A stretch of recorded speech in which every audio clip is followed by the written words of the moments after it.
This is the image they tried to bury. 5 corporate logos, 5 American giants. Their names stripped from office towers in Houston and Detroit and Charlotte, now being bolted onto gleaming new headquarters in Toronto, Vancouver, and Montreal.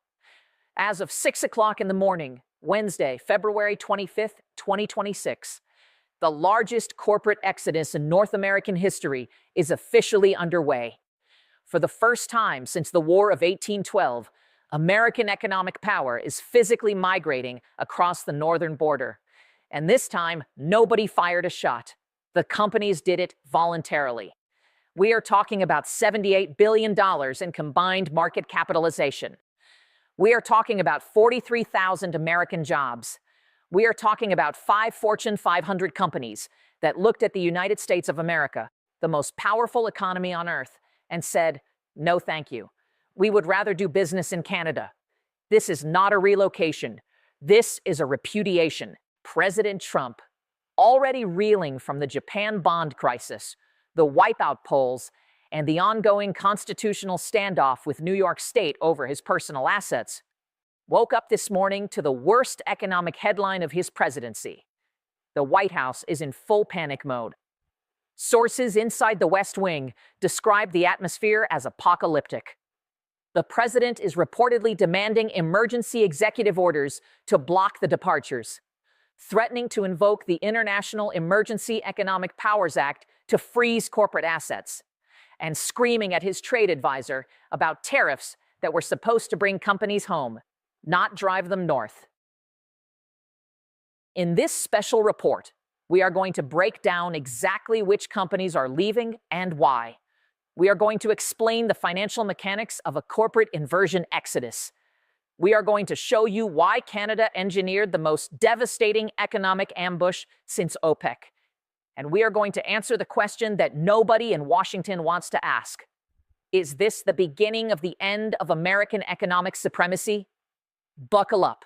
The empire is hemorrhaging. To understand why 5 CEOs made the most radical decision in American corporate history this week, you have to understand what happened over the last 18 months. It starts with the tariffs. In late 2025, the Trump administration imposed a sweeping new tariff regime on Canadian imports. A 25% blanket duty on everything from lumber to aluminum to auto parts.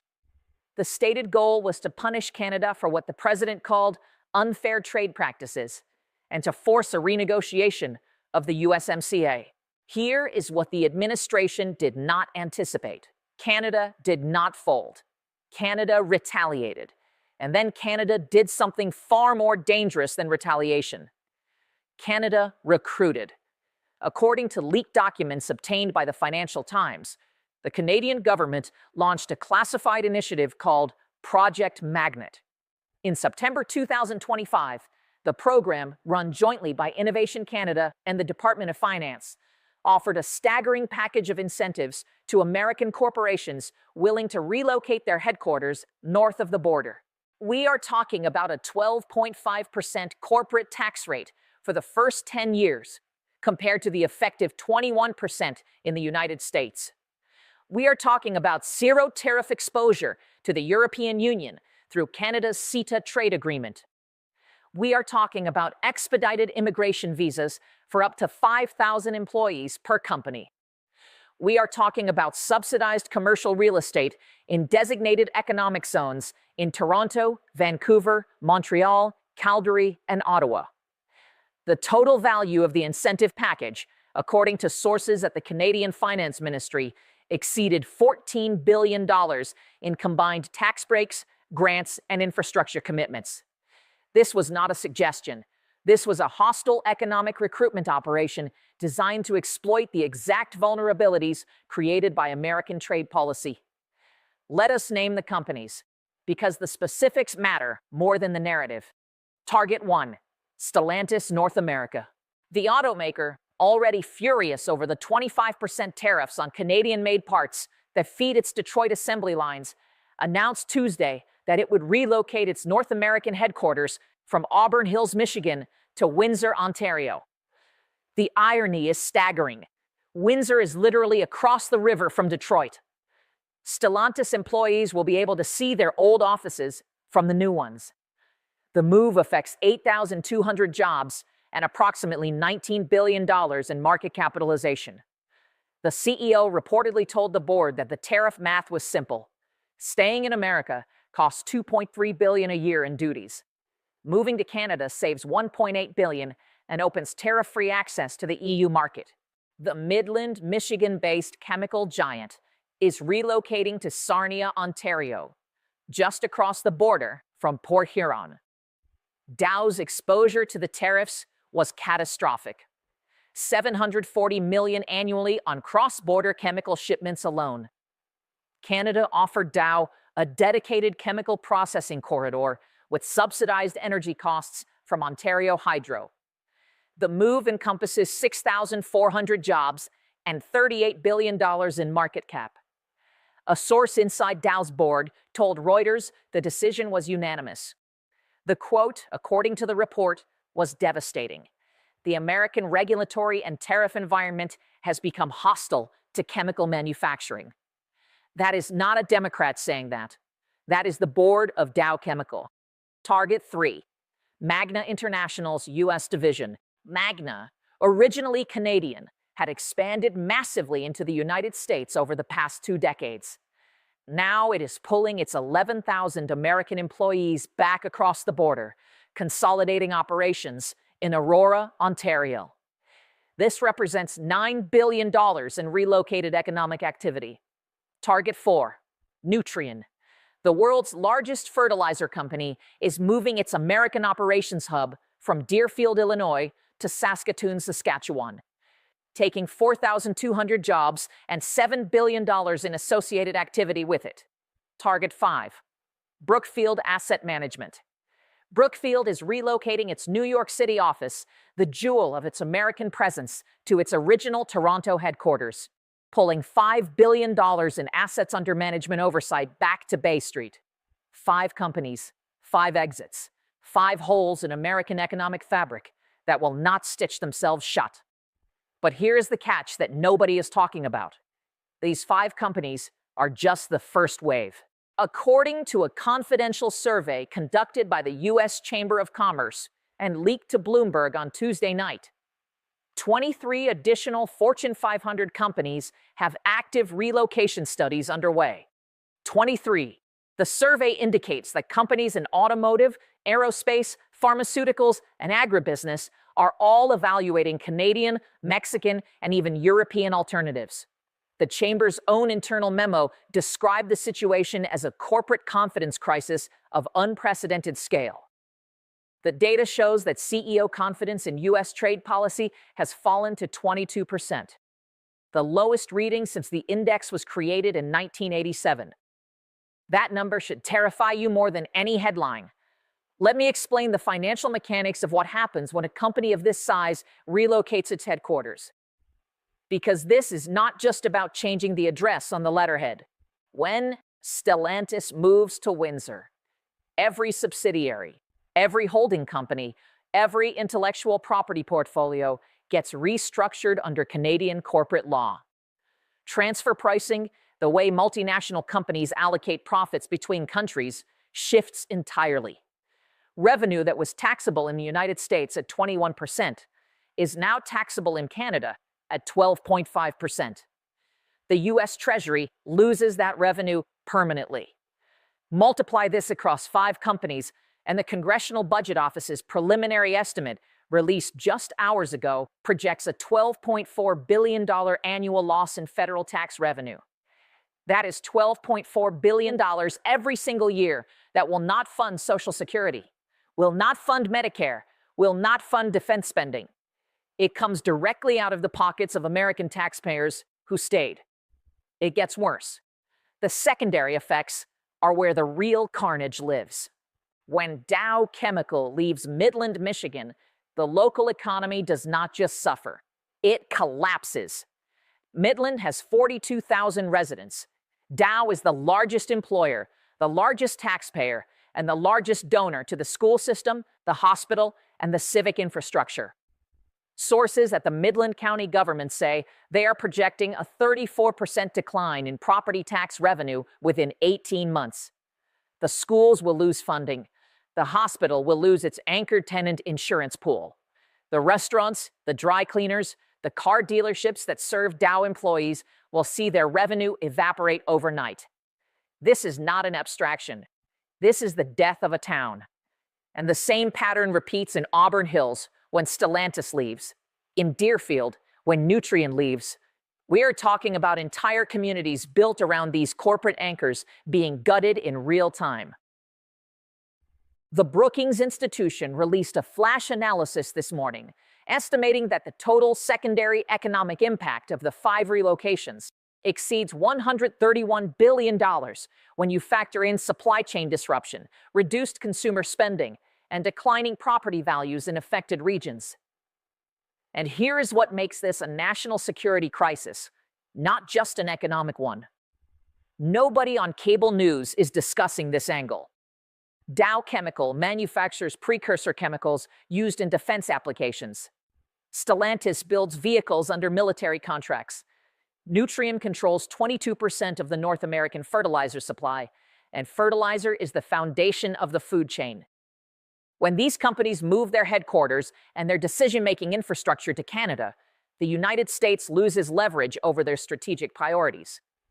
A Canadian-headquartered company answers to Canadian regulators, Canadian courts, and ultimately, Canadian national interests. The Pentagon is reportedly alarmed. A leaked memo from the Office of the Undersecretary of Defense for Acquisition describes the Dow relocation as a potential vulnerability in the defense industrial base that requires immediate interagency review. Now let us talk about the White House response, because this is where the situation escalates from economic crisis to constitutional confrontation. Sources inside the administration say the president convened an emergency meeting of the National Economic Council at 4 a.m. this morning. The meeting lasted 3 hours. By 7 a.m., the president had reportedly overruled every economist in the room.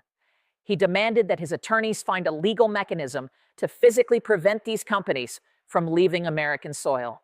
He floated, invoking the International Emergency Economic Powers Act, IEEPA, the same statute used to freeze the assets of terrorist organizations and hostile foreign states, to block American corporations from relocating to a NATO ally. Let that sink in for a moment. The President of the United States is considering using anti-terrorism financial weapons against American companies for the crime of making a business decision. Legal scholars across the political spectrum are calling this insane. IEEPA requires a declared national emergency based on an unusual and extraordinary threat to the national security or economy of the United States. Corporate relocation to Canada does not meet that threshold under any reasonable interpretation of the statute. But reason has left the building. The West Wing is operating in pure survival mode. Every economic indicator is flashing red simultaneously. The Japan crisis has cratered the bond market. The stock market has shed $4.2 trillion in value over the past 3 weeks. The dollar index has fallen 8% since December. Consumer confidence hit a 14-year low on Monday. And now the corporate exodus is accelerating the bleeding faster than anyone can apply pressure. Here is the hidden connection that ties all of this together, and it is the thing the mainstream media has completely missed. The Japan bond crash and the corporate exodus are not separate crises. They are the same crisis, expressing itself through different channels. When Japan's bond market imploded, it triggered a global repricing of risk. Interest rates spiked worldwide. The cost of borrowing in the United States jumped 180 basis points in 2 weeks.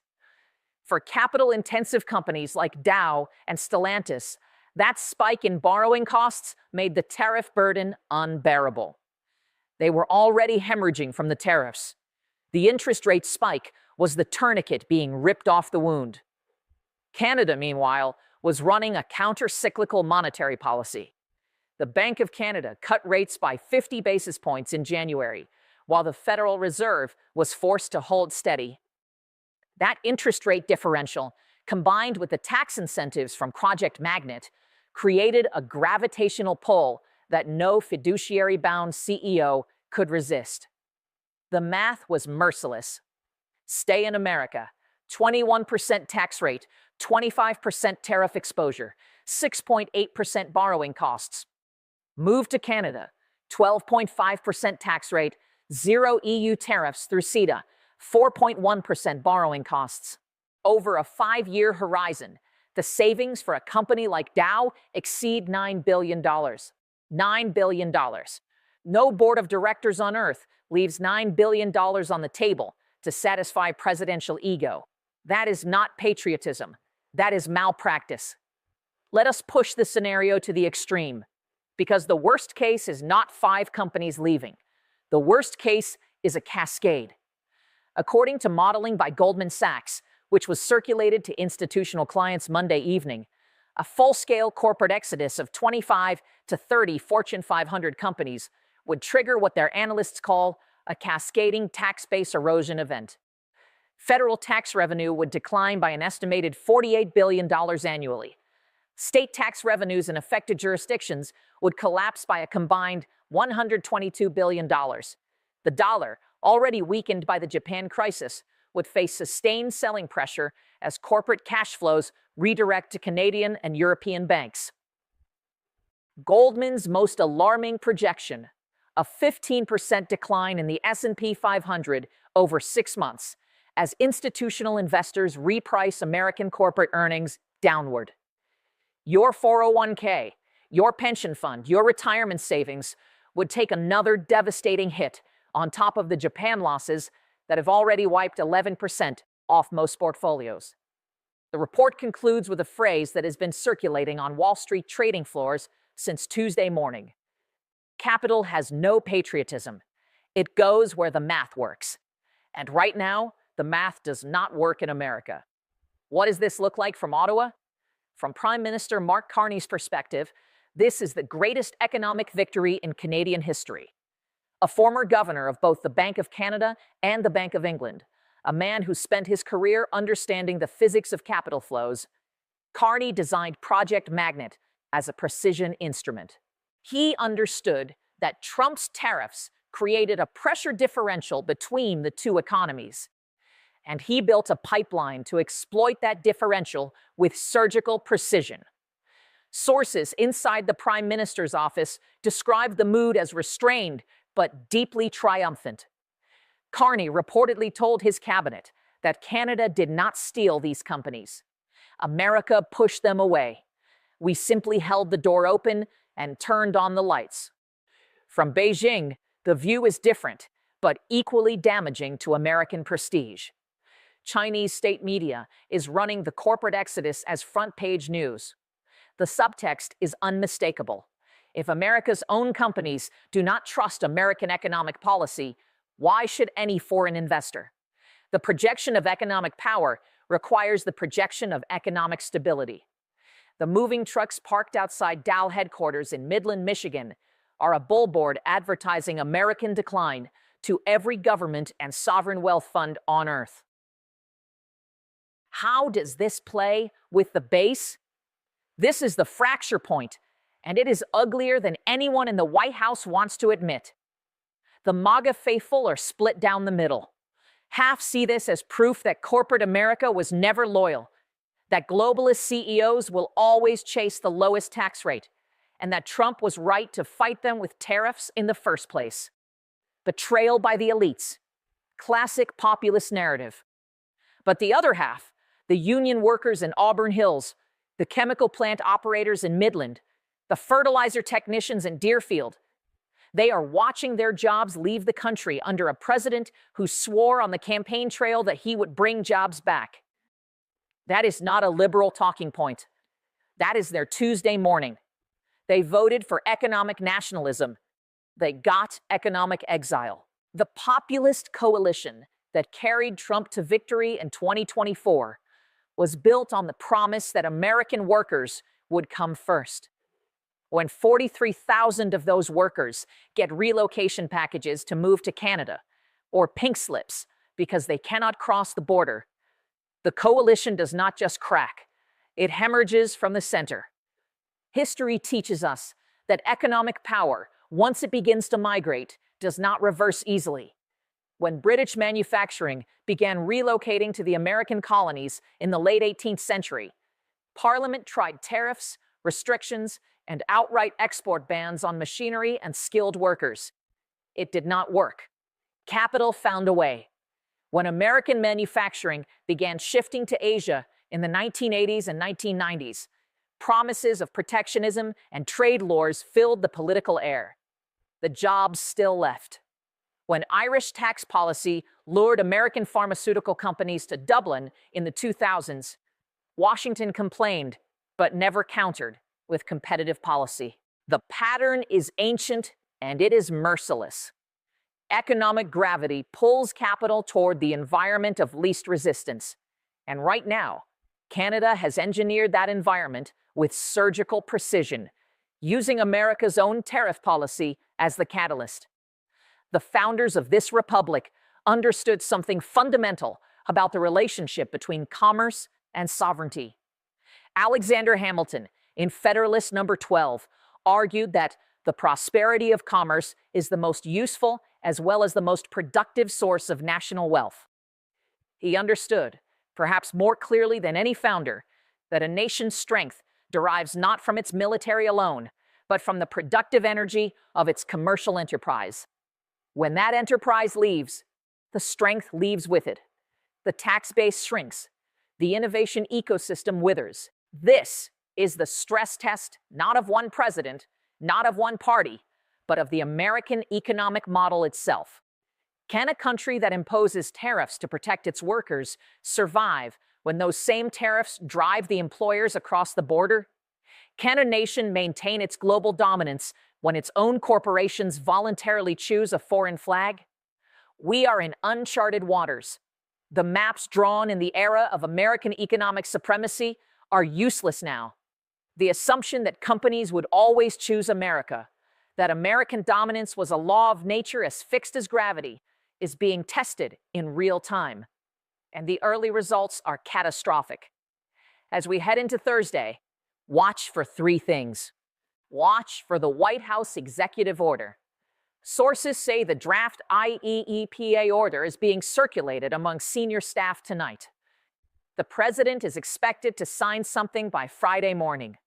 If he invokes emergency powers to block corporate relocations, expect immediate legal challenges from the ACLU, the US Chamber of Commerce, and the companies themselves. The constitutional confrontation over whether a president can imprison capital within national borders will make the New York asset seizure look like a parking ticket. Watch the markets when they open tomorrow morning. Futures are already down 340 points as of this recording. Goldman Sachs has issued a sell recommendation on the entire U.S. industrial sector.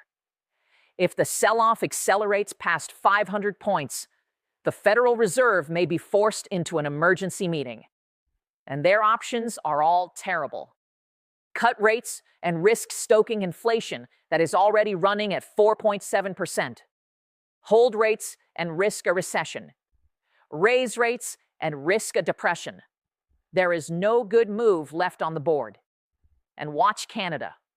Prime Minister Carney is scheduled to address the Canadian Parliament at 3 p.m. EST tomorrow afternoon. Sources in Ottawa say he will announce the second phase of Project Magnet, a program specifically targeting American technology companies in Silicon Valley. If Google, Apple, or Microsoft begin making relocation noises, the $78 billion exodus we are talking about today will look like a rounding error compared to what comes next. The response from the White House will not be measured. It will not be a calm press conference with talking points and reassurances. It will be an executive order, or a trade war escalation, or a constitutional crisis. Probably all three simultaneously.